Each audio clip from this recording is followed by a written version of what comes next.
Okay, so this is not a spoiler, and especially if you have seen my first impressions video, it comes with no surprise that the Xiaomi Mi 5X is a really good phone.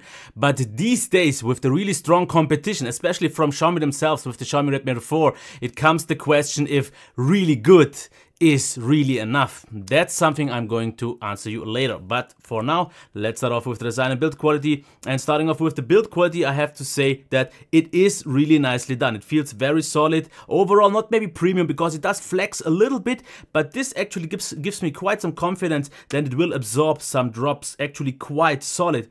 The back material, I still think it feels a little bit weird. You will get used to that, and especially if you use a case or a skin, it won't be an issue at all, but it is a little bit something that gives you some grip, but not really that much, and it just feels a little bit awkward to the touch, but that's something that's a little bit hard to explain. If you've maybe seen the OnePlus 5 with the black material, this is a little bit something like that, but not that bad. And just a little bit of a size comparison, since a few people wanted that here compared to the OnePlus 5, you can see it is taller, it is wider, and in terms of thickness, pretty much the same, but it doesn't feel quite that, because I have to say, especially if you compare it with a 5.15 incher, you will see it is noticeably bigger, and I just have to give it to that.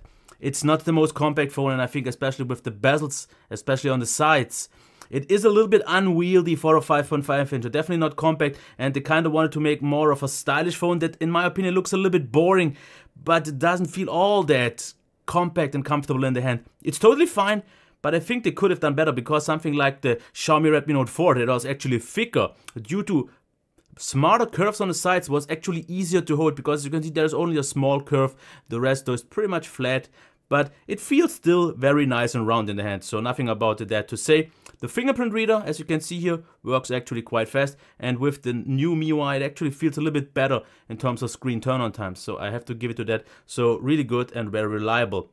Other than that, we have the dual cam with the LED flash, then we have an IR blaster and the microphone, SD card and SIM card tray. On the bottom we have USB Type-C, the speaker on the right, and the microphone and headphone jack on the left. Buttons are placed, in my opinion, absolutely right. As you can hear, a little bit of an audible feedback, but definitely a nice tactile feedback. We have a notification LED, but unfortunately only white. Since the Xiaomi Mi 6, this seems to be normal. We also have capacitive buttons, but they are not lit up at the moment. But I can just do this in a few seconds, as you can see here, and now there you have them. And you can of course rearrange them, even though they are marked as what they are. Like I said, the bezels are there, not the smallest ones.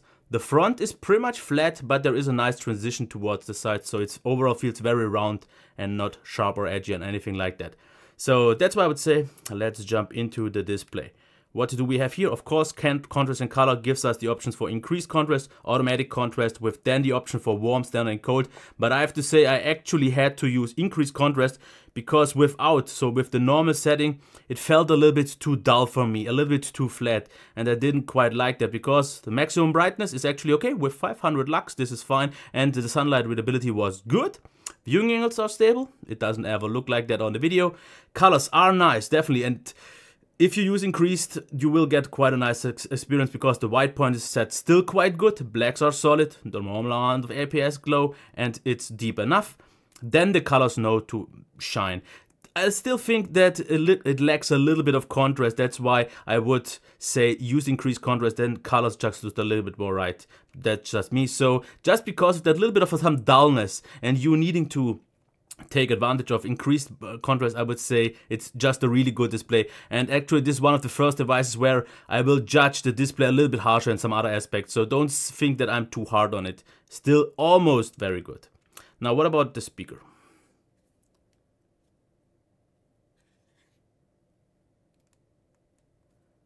And it does not, okay.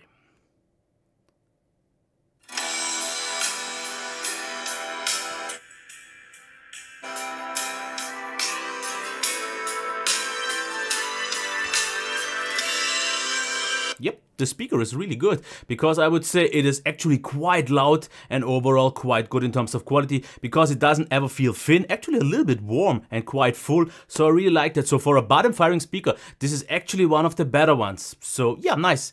We also, as usual, as coming from Xiaomi, we have of course the following options here for the headphone jack, which I can't show since it's not plugged in, but you usually can set an equalizer and also different presets if you have that. So even with that, even without that, I would say we get a really good headphone jack because it's quite loud, clean quality, and you can actually set up some things to your preference. So really good here as well. Now, what about that performance? Let me kill off all the apps. And I have to just make sure this is running the MIUI beta, just so you know that. So this actually, oh, this was so wrong. This actually has a little bit of an impact on the performance because right out of the box it came with, I think, 8.557. I got an update to 8.558 and then 8.559. But even then I think this device did not quite fully perform as the Snapdragon 625 can. Not in terms of speeds, because here it's actually a little bit on the faster side compared to some other 625 phones. But usually what's the thing of 625 phones, they are not the fastest ones, but they are very, very smooth and very, very lag free. And this one still is, but it didn't feel quite as lightweight as some others. So the perceived smoothness is just not quite there. But as you can see, the browser here with MIUI 9 is better. And then it's, I would say, almost, but still not maybe 100% on par with the Snapdragon 625. Something like a Nubia M2 just did perform a little bit smoother, but as you can see, the overall experience is great. As you can see, switching throughout all the apps works just fine. And now with the double tap option to change between the apps, which usually works fine. I don't know why it doesn't work right now, but it works definitely. As you can see, performance is fine. Multitasking now, because this reacts way better than it ever did before. So I totally get that. So about the gaming performance, that one is on par with all the Snapdragon 625 phones because you get moderate frame rates, you can play all the games very nicely, no issues at all, smooth, without any frame drops or something like that. The device heats up a little bit, but not really more. After all, it's quite hot at the moment here in the summer, but it still doesn't really throttle or so you can play all games for a longer period of time without the fear of throttling. Now, what about the battery? First of all, I forgot to actually check the battery charge time, but I would say it's around, somewhere around, I would say 1 hour and 30, 40, maybe something like that. And I don't think like 15 minutes here or there will actually break or make something, because 8% for an hour of YouTube is really good, that's great, but the overall battery life, due to just having a 150 milliamp hour battery compared to many Snapdragon 625 phones that have a bigger one, I would say the battery life still is very good with about, I would say 5 hours on mobile data and around 7.5 hours on Wi-Fi. This is still very good with a very good standby drain. Here everything was fine, but especially in this price range, at around this level, there are phones with just bigger batteries, and that would have helped, because something like a Xiaomi Redmi Note 4 can do significantly better. But nothing changes the fact that it's very good. Now, software-wise, I have to of course get into that before a few people will get mad, because it came, like I said, with the Chinese ROM. Because this is not a shop ROM or something like that with 8559, and what I did, I downloaded the newest 9.7.8.10 beta. But this is still on the Chinese version, so I had to install this Play Store manually. This is easy because you can just go into the Mi Store and search for Google, and then you just can download the Google apps, and this was done without any issue. So then everything worked. I would say almost everything though, because one thing that I still have problems with is notifications. But that's a general thing and not to blame on this phone, because I had no problems with apps crashing or anything like that. Everything was stable, everything was fine. But notifications just sometimes come in. For example, Gmail, half the day they come, half the day they don't come. Same also goes for YouTube Studio or some other things, like for example WhatsApp, which is a little bit disappointing, because I have to say, even though MIUI didn't really bring too much new to the table, because now we have of course the double tap, which usually works, and I don't know why it doesn't quite work at the moment, because it did, and especially on my Mi 6 you can see it works. So just so no, okay, we don't have another app, but as you can see, it works. But you have to double tap, you can't just tap twice, which is actually weird. So if you don't press right, so just, you have to believe me, it usually worked. I don't know why quite not at the moment. But other than that, you have now multi-window, which is quite nice. If you can see that, you could just drag this, or actually you have to use this split screen mode and then drag it. I really don't use that much, so that's why I was a little bit confused. But other than that, we of course still have quick wall, we have notification light settings, of course the headphone jacks, the buttons can still be rearranged with some extra options. We still don't get an app drawer, just something you have to live with. What we now get is this. I'm not quite sure what is actually supposed to be something like what HTC does and so, but it's fine. Quick settings here, of course, customizable. We have themes, which I still think is something very important, because with this you can improve the looks very much to your own preference. And then we of course get all the typical stuff from Xiaomi, because it actually didn't change so much. Apps, I have to say though, launch a little bit quicker and everything feels a little bit smoother with nicer transitions. As you can see here, these animations now, in my opinion, feel way nicer. But I don't really want to get too much into it, because I'm not someone who likes to talk about software. MIUI did not really change all that much from a just user's perspective, because I don't really see that much attached. But these few changes that they did introduce actually did improve the overall experience, and this is running after all, as we can see, if you want to see that, which is quite surprising. Yes, 7.1.2. And of course, it depends on where you will buy it, because I got a Chinese version. I had to update for myself. I guess soon there will be a global, because from what I heard, this is something that actually will come for sure, and then you will get all the things and that. Yeah. But otherwise, I would say let's get into the cam. And here we see the front-facing camera. As you can see, quality looks definitely really good, especially here also. Actually quite nice sharpness. Colors look very natural, very nice and detailed. As you can see here, everything just right. Also here, once again, nice contrast, and actually this is a really good cam. The lighting conditions were actually quite hard, and it did manage quite good. Also indoors, but maybe not that reliable all the time, especially if you're a little bit shaky. There you should be a little bit more cautious, but nothing changes the fact that this is a really good front-facing cam. And once again, my PC, due to the heat, has some issues changing through the pics, but as you can see here, even video, also really good. Not really much artifacting going on, contrast seems fine. Also the microphone, which I tested as well, actually is quite of a good quality. This is a little bit shaky, of course, since we don't have any sort of stabilization. But if you have a slightly, I would say, good enough steady hand, this should be no problem. Now, one weakness definitely is low light, because as you can see here, pretty much all the pictures at morning, and this was not even really dark situations, did turn out quite blurry. Not sharp, not detailed at all. And indoors here with the flash, it works out quite good, but without, as you can see, no picture really turns out to be at least decent sharp. So quite weak low light, I would say. Outside, as you can see here, definitely nice details, but I still won't give it more than a really good camera overall. Maybe because I've seen these kind of cameras quite often these days. So it can produce nice shots, as you can see here, detailed, yes. Autofocus was a little bit flaky, and otherwise the shutter times were quite fast, even with HDR, which I will show a little bit later. Sharpness is fine, of course you could tweak that. Overall exposure and color seem natural, sometimes a little bit overly, but as you can see here, this is with HDR, this is without, so it definitely makes quite a nice. Of course it boosts too much and overexposes a little bit, but if you want a little bit more in the picture, you can see that. Now about the video, I have to say 4K video gets very good for me, because as you can see, not a whole lot, almost no artifacting going on, which is really nice to see. The autofocus as well, very subtle, very smooth. Definitely does a nice job, as you can see here. Very accurate.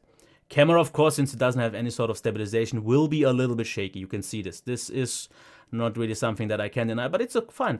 And I think that 4K quality, even though a little bit on the shaky side for sure, produces nice video. Clean. Autofocus works fine. I'm not the biggest fan of 1080p, because as you can see, for some reason, which many cams don't do, the bitrate gets cut in half to about 20 megabits instead of 42, which it was on 4K.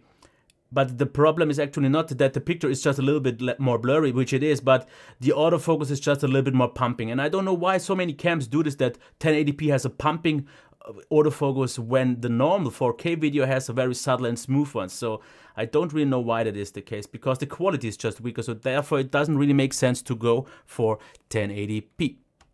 But other than that, I would say let's already jump right into the pros and cons. And here I definitely have to point out the very good build quality. It's maybe not super premium, but it feels very nice. After all, we have a good but kind of boring design in my opinion, a reliable but still very good fingerprint reader, a really good display. Like I said, just because of the little bit of lacking contrast, I won't give it a very good. A loud and quite good speaker for a bottom firing one, really good headphone jack, a really good performance, and usually I give the Snapdragon 625 a very very good. But since this is not 100% there, especially since the Snapdragon 625 is so optimized by now or so long on the market, I would have expected a little bit more. Then, very good battery life, customizable software with a lot of minor tweaks, a really good front-facing cam, really good front-facing video cam, and a really good main camera with, and that's actually one of the highlights for me in some ways, the very good 4K video camera.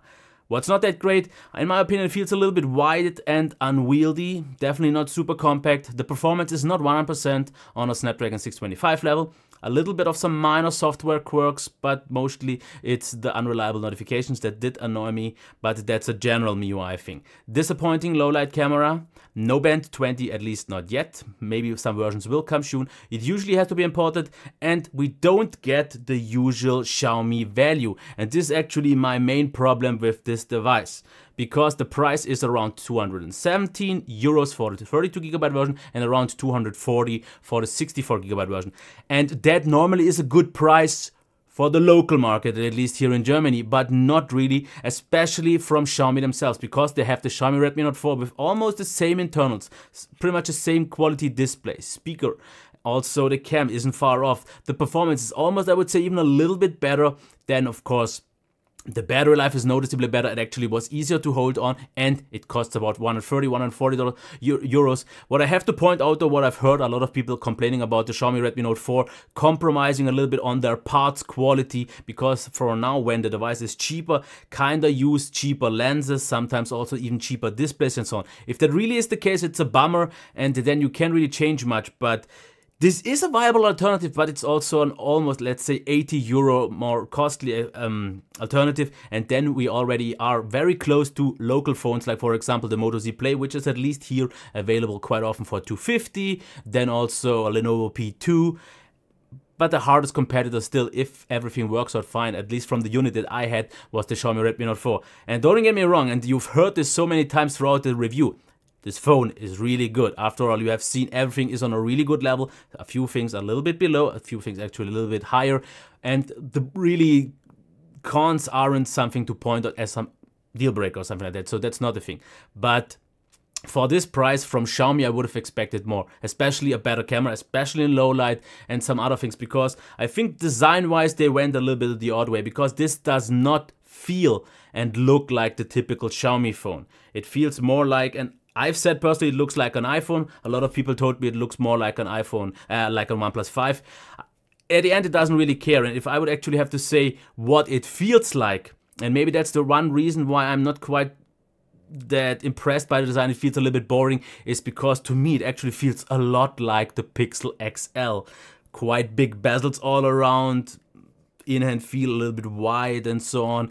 Maybe that's the reason, because the Pixel XL, as nice as it was as a phone, was a little bit boring in terms of design, and this is kind of the same thing. But I don't want to drag this any further. The qualities are very good, and I can recommend this phone, especially if the price drops, but I would say it should drop significantly below 200 for a good value. If you don't care about the value, if you are okay with the qualities and all that, I have no problem recommending it, like I said, but check the market, because there are alternatives, and maybe even some that, for example, offer all the bands that you want, maybe offer warranty from what you want, because this has to be imported after all.